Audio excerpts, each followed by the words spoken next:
Hey everybody, Coach Troy here. Now, I always have been interested in retro gaming and wanting to get into it, but I was afraid of price points and not actually knowing anything about the technology. And I grew up, C64 was my main gaming system. Eventually got a Nintendo as well, and then a Sega Genesis. Moved on from there. But I had lots of friends who had the older stuff like Ataris, ColecoVisions, and televisions, things like that. And I always played them, but I was never actually able to get a full experience. And so the other day, I was going through a thrift store and I saw a bundle for $200 of a box of crap. And, well, let's take a look at what we got. Whoa, this big thing right here. Looks like a ColecoVision with 4 games and a bunch of Atari games and some other stuff. So let's get into it. Does it work? I have no idea. We'll figure it out.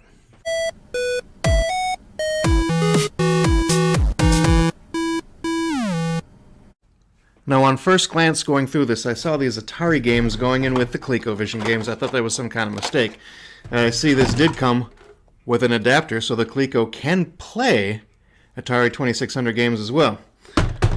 And, of course, in here you've got your old Nokia style controllers. Got 2 of those.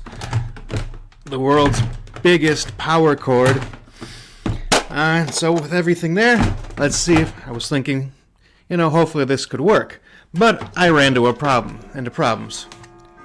First problem being, of course, how do I plug this into a newer TV? I don't have a CRT, so I had to figure this out. Luckily, you can easily get an adapter, a coaxial, for your coaxial cable. And after just a quick little look on Amazon or eBay, you can get one of these. And in doing so, the game cord from your system now plugs into your TV, nice and easy. So here's what it looks like just starting. Control doesn't want to work, and I got a lot of lines in the system. So, not amazing. Now that I was able to get it plugged in, it definitely, I was thinking I got ripped off here. The games were extra fuzzy. I could see Donkey Kong and I can kind of move it, but the controller wasn't working too well, super fuzzy. So I looked online to see what can I do about this, and hey, I said you can clean it up. So let's give that a shot, alright? Alright, let's take this sucker apart. Now what you're going to need to take it apart is screwdriver, and I stole this dish from Famous Dave's. Don't tell anybody. Works great for holding your screws as well as game pieces for board games, my other big hobby.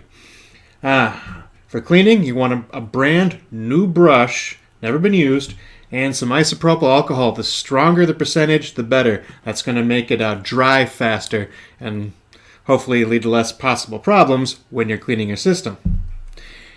And piece of t-shirt, a gift card, and the scissors. I'll show you what we're going to use those for later.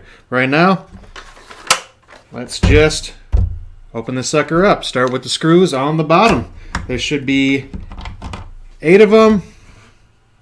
Looks like I'm missing one already. Not a great sign, but hey, no worries, it'll be fine.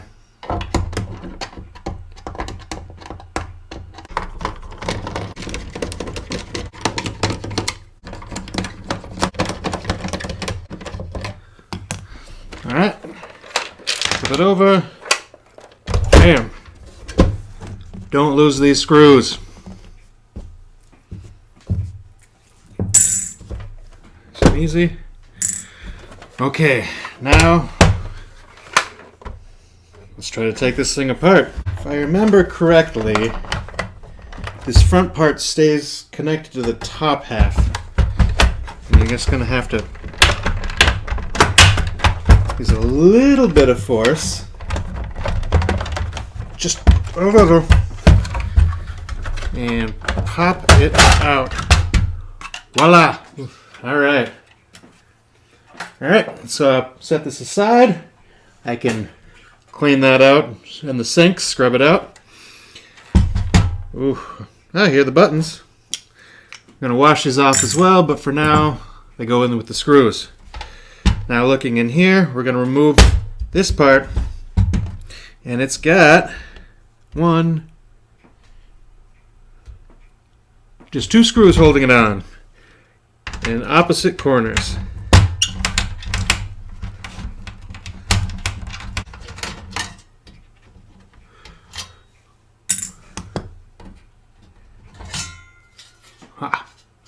And let's get this cleaned out too and get all that dust off of it. And here we've got this board with all this crap on it, chips and whatnot. And it's definitely a bit dusty. And ooh, some rust in the middle around this middle screw. Ooh, this rusty one doesn't want to go. Oh, this one's much easier. Coming right out. Okay. And then take your power plug off. Oh. Looks like it's connected to a bottom sheet here as well. Okay. And this will also be cleaned. Take this board out. And yeah. I'll vacuum the dust later, don't worry. I'm going to take your brush here, add the alcohol, and you are going to just gently and easily go over all the circuits in between. And that'll clean out a lot of that dust. Looks like there's some hairs in there too. Again, make sure it's a clean brush, no paint. Really, I got to get at the center spot where that rust is, where that rusty screw was at. Wonder how that happened. Now here are the 2 controller ports. I really want to get in there because that might help make it so that these controllers are actually going to work now, because they were not working well before. You saw I couldn't get my little Mario to turn left really all that well, and climbing up the ladders was a humongous pain. Now here is where you add the attachments, so make sure that is cleaned off as well so your attachments can get on there. And if I had some Bright Boy, which I believe is a brass cleaner, or shiner, toner, whatever, that's what all the videos said, that Bright Boy was the stuff to use on all these prongs so that your connections are cleaner. But we're just going to use the alcohol for now, and hopefully that works well. People are probably cringing watching the way I'm holding it and the way I'm doing it, since, you know, I'm just doing it for the first time. Hopefully I don't screw anything up. Now looking at this part here, this is where the game connects to. Okay, this is where you plug in your cartridge, and it's going to be really hard to get in there. So thanks to Frank from Meet Me in the Game Room. I watched his channel. I saw this little neat trick from him. You're going to take like a gift card here. You're just going to cut it a notch out so that you can fit it in the slot, and cut a t-shirt, you know. Say you got a ruined t-shirt. Yeah, guess where this is from. Different t-shirt. You're going to stretch it over the card like that. Pour some alcohol on there. Get that in there. Okay. Now, you can use the alcohol, or if you've got the Bright Boy, which again, everyone, I haven't used it myself, but everyone seems to swear by it, so gotta have something going for it. And you are going to reach in and clean out those connectors right in there. Alright, you go in and out, move it from side to side, wiggle. Ew, yeah, there's definitely crud in there. So this is probably where why the game looks so glitchy. Probably was all this dust and crud inside. So hopefully this makes it so the game actually looks clean, not so glitchy, and I can get those other games to actually work. And once you are all done cleaning this out, you're going to put it to the side and let it sit and dry. Okay, make sure everything is nice and dry before you put it all back together. Now that everything is nice and dry, you let it sit. Let's piece this bad boy back together. Starting with this bottom metal sheet. Gonna go in that. This part right here is going to go slide through this little mouth and sit in place. All right. Make sure your wires right here are out of the way. You can actually go ahead and set that on, get that there. Add those 2 screws. Toss that rusty one, and this is going to be a different screw from the outside. And it already looks like this screw is sliding much easier than that last one was. Holding in place. There are a couple slots here from the bottom metal piece and the top metal piece right there. You're going to set it so they'll slide into place. That's going to help hold it together. There we go. Again, nice and tight. Not too crazy. Don't crack anything. Ooh, make sure your buttons go in place and make sure they're the right ones. There you go. Yep, still feels like it works. And your on-off switch.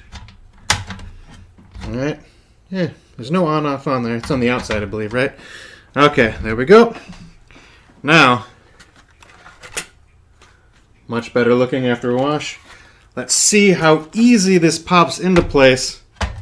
Hopefully it goes into place easier than it came off.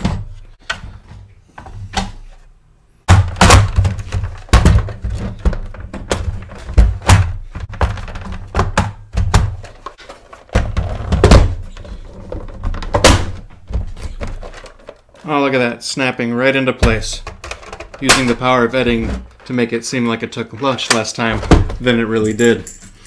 Alright, and then let's get those last screws back in place.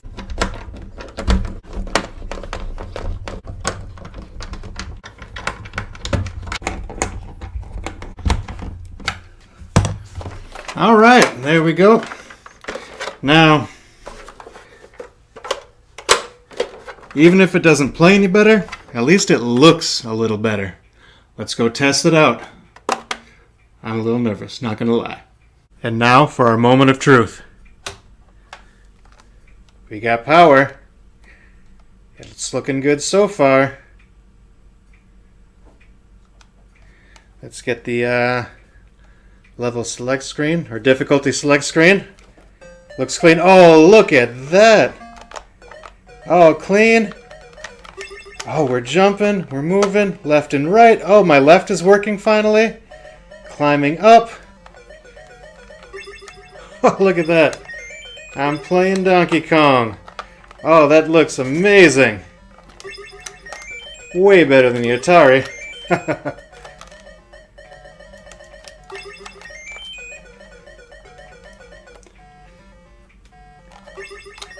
Yep, I am very shocked. I can't believe this actually worked. I mean, the instructions seemed too easy.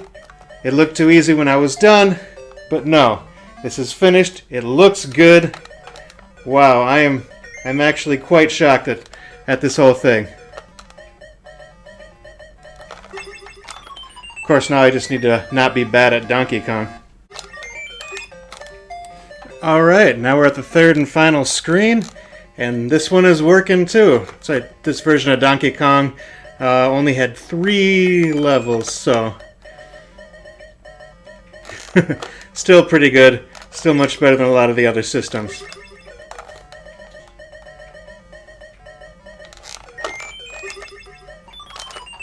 Oh, what? How was that too far? I feel cheated. And there we go. Can I beat the final level? Bam! Got all 3 stages. Back to this one, I guess. Alright. So there we go. It works. It looks good. It plays good. The controller's working fantastic. Wow. I'm amazed. And just like that, I got my first retro system up and running. You know, again, this was much easier than I thought it was going to be. If I can do this, anybody can do this. I was really worried about these controllers. I thought I was going to have to get new ones. I didn't even clean them out. I probably will clean them out now, though, knowing just how easy it is. I'm not so worried to do it anymore. So a big shout out to all the other YouTubers who I watch. I watched several different videos, watched some techniques, figured out how to get this done, and amazing. Okay, so here we go, my first venture into retro gaming, and it is a success. Now, let's check out this bad boy and see how it works. Coach Troy here. See y'all next time. Thanks for joining me as I foray into the world of retro gaming. Now, if you like that and you want to see more, go ahead and subscribe. Or if you're interested in my other hobbies, board gaming and fitness, check out my other channel. This is Coach Troy, and I'll see y'all later.